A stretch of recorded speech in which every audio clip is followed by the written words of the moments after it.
सरकार के द्वारा कोरोना की तीसरी लहर की आशंका जताई जा रही है, जिसको लेकर मथुरा जिला प्रशासन और स्वास्थ्य विभाग ने पूरी तैयारियां कर ली हैं।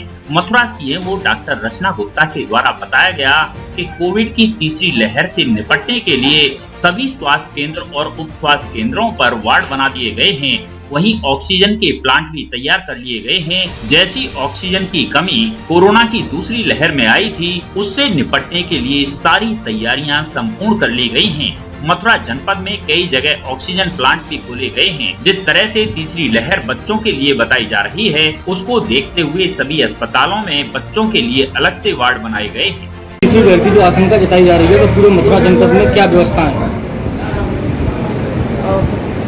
कोरोना के केसेस इस समय तो सामान्य स्थिति है, लेकिन निकट भविष्य में कोरोना की तीसरी लहर की आशंका जताई जा रही है।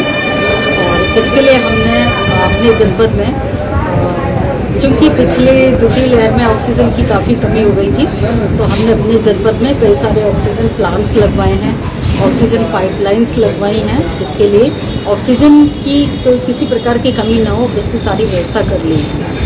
इसके अलावा पिछली द्वितीय लहर में सैंपल्स वगैरह के लिए काफ़ी इंतज़ार करना पड़ता था रिपोर्ट्स के लिए, तो उसके लिए भी हमने जो हमारी वेटरनरी कॉलेज में जो हमारी कोविड-19 लैब है, उसकी क्षमता हमने दोगुनी कर दी है।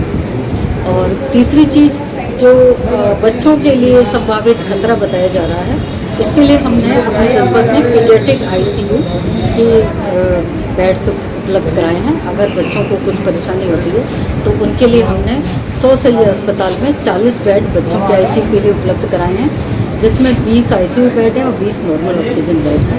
इसके अलावा विभिन्न सामुदायिक स्वास्थ्य केंद्रों पर भी बच्चों के लिए बेड्स आरक्षित कराए हैं। और पहली बार ऐसा हुआ है कि हमने सामुदायिक स्वास्थ्य केंद्रों में हमने ऑक्सीजन प्लांट्स लगवाए हैं। जो 4 सामुदायिक स्वास्थ्य केंद्र हैं जहाँ हमने ऑक्सीजन प्लांट लगाए हैं, वो सोनई, वृंदावन, ओसी और